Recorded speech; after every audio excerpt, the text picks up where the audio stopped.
This video is going to help you with simplifying polynomials Google Sheets. So it says use this little caret to indicate exponents. So that's going to be shift 6.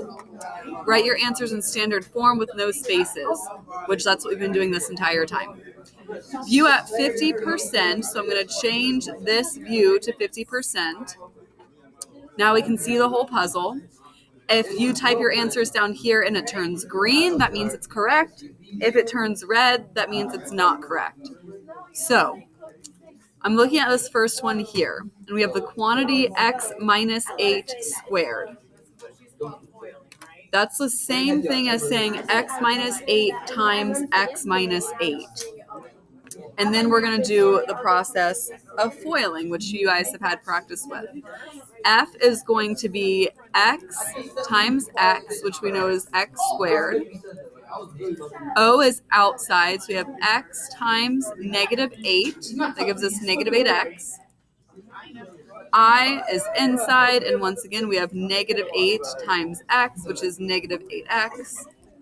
And then L is last. Negative 8 times negative 8, it's going to give us a positive 64. So now we have all the pieces to FOILing.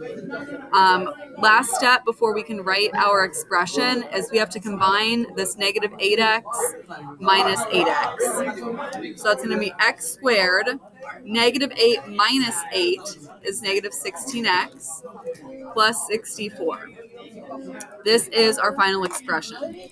So when I type the answer here, x squared, so x shift 6 2 minus 16x plus 64 with no spaces. I see this turned green, which means I did it correctly, and you get a piece of your puzzle that appears, which is great.